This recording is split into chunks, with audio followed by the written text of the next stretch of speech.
የመምህራንን የሙያ ብቃትና ክህሎትን ለማሳደግ ስማርት ኤጅ የእንግሊዝኛ ቋንቋ ባለሙያዎች ማህበር በ3 ክልሎች የተለያዩ የሙያ ማሻሻያ ስልጠና በመስጠት በትምህርት ጥራት ስራ ላይ ሚናውን እየተወጣ እንደሚገኝ መረጃዎች ያሳያሉ።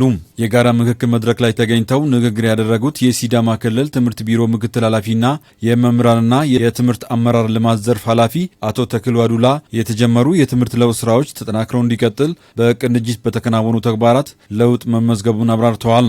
የትምህርት ጥራትን ማረጋገጥ የተማሪዎችን ውጤት ለማሻሻል የመምህራን ብቃት ላይ ትኩረት ተሰጥቶ እየተሰራ መሆኑን ተናግረዋል። የትምህርት ስርዓታችን ስናስብ የጥራት ጉዳይ በደንብ የምናስበው ጉዳይ ሆኖ ሰፊ ስራዎች እየሰራን እንገኛለን። የትምህርት ጥራት እናረጋግጥ ካል የመምህራንን ብቃት ማረጋገጥ በየጊዜው ከመምህራንና የትምህርት ቤት አመራሮች ጋር መስራት ለነገ የምንለው ጉዳይ አይደለም ማለት ነው። ለነገ የምንለው ጉዳይ አይደለም። ምናልባት መምህራን አጫጭርና ረጅም ጊዜ ስልጠናዎችን ሰልጥነው ሊወጡ ይችላሉ። ነገር ግን የመምህራንን ብቃት እናረጋግጥ ከተባለ በዩኒቨርሲቲ ቆይታቸው በኮሌጅ ቆይታቸው ብቻ የቀሰሙት እውቀት በቂ ነው ማለት አይቻልም። ቢያንስ ሲፒዲን ይዞ መቀጠል አለባቸው። መምህራን ሙያቸውን የሚያሻሽሉበት በየጊዜው በየቀኑ ደግሞ አዳዲስ ነገሮች ዓለማችን ያው በ21ኛው ክፍለ ዘመን ነው ያለነው። ሁሉም ነገር በቴክኖሎጂ እየመነጠቀ ያለበት ደረጃ ላይ ነው ያለነው።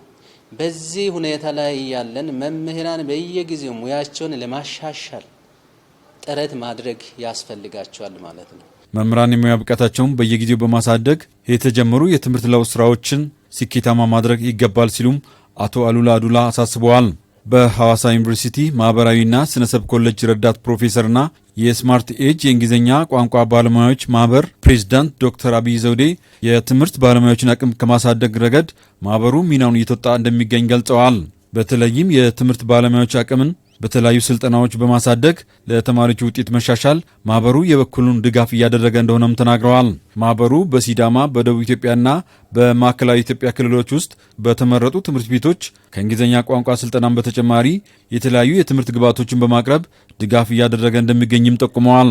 ማህበራችን ህጋዊ እውቅና አግኝቶ መንቀሳቀስ ከጀመረ ገና 2 ዓመት ቢሆነውም በጣም ትልልቅ ስራዎችን በመስራት ላይ ይገኛል። ከነዚህም ውስጥ በጣም የግብዓት እጥረት ባለባቸው በ3ቱ ክልሎች ላይ ለሚገኙ የአንደኛ ደረጃ መምህራን በበይነ መረብና በገጽ ለገጽ የተለያዩ የሙያ ማሻሻያ ስልጠናዎችን ይሰጣል። ተከታታይነት ያላቸው ውይይቶችን ያደርጋል። እንዲሁም ደግሞ የማቴሪያል የዚህ የግብዓት እጥረት ላለባቸው ትምህርት ቤቶችና መምህራን ከተለያዩ የባለድርሻ አካላት የልማት አጋር ድርጅቶች የምናሰባስባቸውን ቁሳቁሶች ይለግሳል፣ ክትትልም ያደርጋል። እንዲሁም ደግሞ መምህራን የተለያየ የስልጠናና የስኮላርሺፕ እድሎችን እንዲያገኙ ከተለያዩ ድርጅቶች ኤምባሲዎች ጋራ ግንኙነት በመፍጠር መምህራን የዚህ እድል ተጠቃሚ እንዲሆኑ ያደርጋል። እሱንም በማድረግ ላይ ነው ያለው ማለት ነው። በሐዋሳ ዩኒቨርሲቲ ማህበራዊና ስነሰብ ኮሌጅ ጥራት ማረጋገጫና ማሻሻያ አስተባባሪ ዶክተር መንግስቱ ዲነቱ በበኩላቸው የመምህራንን አቅም በመገንባት የተጀመሩ የብቃት ማሻሻያ ተግባራት መጠናከር እንደሚገባም ገልጸዋል።